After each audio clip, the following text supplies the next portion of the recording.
Kumusta mga ka-Excelation at welcome back sa isa na namang Excel tutorial video na kung saan tuturuan ko kayo ng dalawang paraan kung paano gumawa ng mini scroll bar widget para sa dashboard table nyo. Ngayon kung ready ka na, simulan na natin ito. By the way, pinrepare ko na pala yung mga steps na susundan natin sa paggawa ng mini scroll bar widget by using the offset function, and then the other one is by using index function.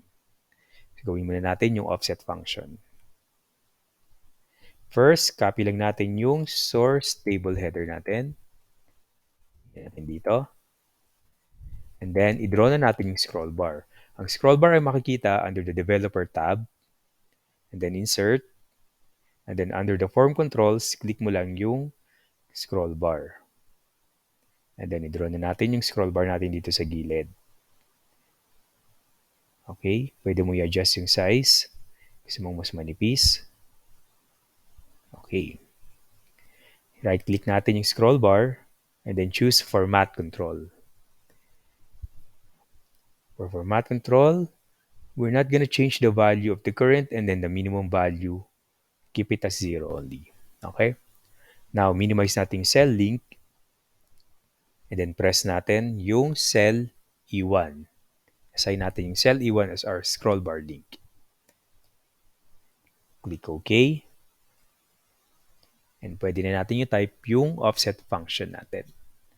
Equal sign offset. Sabi dito, first cell of the table. So yung first cell natin, click lang natin. And then, cell link of the scroll bar. So click natin yung cell link which is cell E1. Press F4 to lock the cell. And then type 0. And then close the formula. Okay, so i-drag lang natin yung formula. And there you have it. Let's check the scroll bar if it's working. Okay. Alright. So that's the first way of creating or making a scroll bar widget para sa table mo by using the offset function. Now let's do the index function naman. So again, let's copy the source table header. Lagay natin ito sa baba. Let's draw our scroll bar again. Lagyan natin dito sa baba, sa gilid. Okay, so right-click, Format Control. This time, yung current value, papalitan natin ng 1 and the minimum value as well. Then, i-assign natin yung link dito sa E12.